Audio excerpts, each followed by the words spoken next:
Borugadda Anil psycho అన్న పేరుతో ఎక్కువగా ఫేమస్. ఇప్పటికీ కూడా ఆయనకి బెయిల్ ఇవ్వడానికి హైకోర్టు చాలా ఆలోచిస్తుంది. అదే కాకుండా ఇప్పుడు హైకోర్టు అయితే ఇంకొక విషయం కూడా చెప్పిందంట.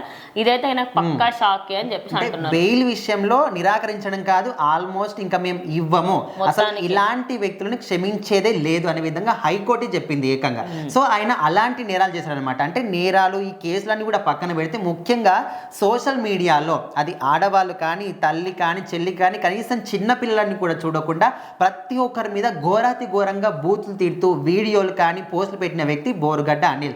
తనకంటూ ఒక ప్రత్యేకమైన గ్రూప్ని ఏర్పాటు చేసుకొని వాళ్ళు ఎప్పుడు కూడా అండర్ గ్రౌండ్లో ఉంటూ ఎక్కడ ఏం జరుగుతుంది, దాన్ని ఏ విధంగా వ్యతిరేకంగా మలచాలి, కూట ప్రభుత్వం మంచి చేసినప్పటికీ దాన్ని వ్యతిరేకంగా సృష్టించి మనము ఈ విధంగా అసభ్యకరమైన పోస్టులు పెట్టాలి. ఎంపీలు, ఎమ్మెల్యేలు వాళ్ళ ఇంట్లో ఉన్న వ్యక్తులకి సంబంధించి కొన్ని వీడియోలు మార్ఫింగ్ కూడా చేసి వీటిని సోషల్ మీడియాలో పెట్టడము, ఆఖరికి వంగలపై అనిత కూడా బయటకు వచ్చి నా కూతురు బయటకు వెళ్ళడానికి ఇప్పటికీ భయపడుతూ ఉంటుంది.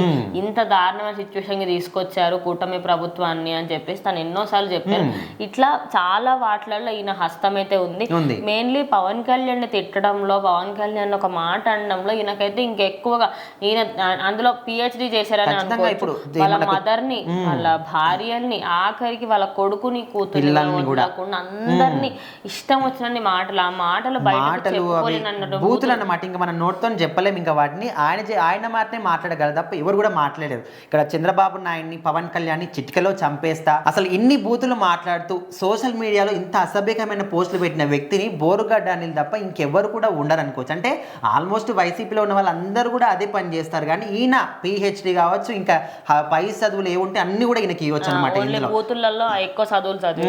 అండ్ ముఖ్యంగా ఈయన మాత్రం ఎప్పుడైతే కూట ప్రభుత్వం గెలిచిందో అప్పుడు అజ్ఞాతంలోకి వెళ్ళిపోయాడు. అసలు ఎక్కడికి వెళ్ళాడో, ఎక్కడున్నాడో, ఏం చేస్తున్నాడో ఎవ్వరు కూడా తెలియదు. కాకపోతే రీసెంట్ టైంలో వాళ్ళ అమ్మగారికి ఆరోగ్యం బాగలేదని చూడడానికి వచ్చాడు. సో ఇలాంటి వ్యక్తి వచ్చినప్పుడు చీమ కూడా తెలుస్తుంది ఖచ్చితంగా. సో అప్పుడే విత్ ఇన్ మినిట్స్లో పోలీసులకు సమాచారం అందడం, విత్ ఇన్ మినిట్స్లో ఆయన అరెస్ట్ చేయడం అంతా కూడా జరిగిపోయింది. కాకపోతే అరెస్ట్ చేసినప్పటికీ కూడా కొంతమంది పోలీసులు కూడా ఈయనకు సహకరించారు అనమాట. వాళ్ళు కూడా వైసీపీకి సంబంధించిన వాళ్ళు, మరి ఎట్లనో తెలియదు కానీ తీసుకెళ్లే సమయంలో కూడా వాళ్ళతో పాటు హోటల్లో బిర్యానీ తినిపించడం, అండ్ జైల్లో ఉన్నప్పుడు కూడా దిండ్లు ఇవ్వడం కానీ, మనకు ఆయనకు కప్పుకోవడానికి ఇవ్వడం కానీ, ఆ విధంగా కొన్ని రాచ మర్యాదలు చేశారు. సో ఎవరైతే పోలీసులు ఆ విధంగా చేశారో వాళ్ళను కూడా ప్రభుత్వం సస్పెండ్ చేసేసింది. సో ఇప్పుడు అసలు ఇలాంటి వ్యక్తిని ఎందుకు క్షమించాలి? అండ్ ఇవన్నీ జరిగిన తర్వాత, కేసులు నమోదైన తర్వాత విచారణలో ఈయన ఏం చెప్పుకున్నాడు కోర్టులో అంటే, నేను అమాయకుణ్ణి, నాకేం తెలీదు, అసలు ఇందులో నాకేం సంబంధం లేదనే విధంగా కోర్టుకి నాకు బెయిల్ ఇవ్వాలని ఒక పిటిషన్ పెట్టుకున్నాడు. దానికి ఏంటంటే క్వాష్ పిటిషన్ కూడా పెట్టుకోకుండా డైరెక్ట్ మధ్యంతర బెయిల్కి ఆయన అప్పీల్ చేసుకున్నాడు. సో దాన్ని కోర్టు మాత్రం నిరాకరించింది.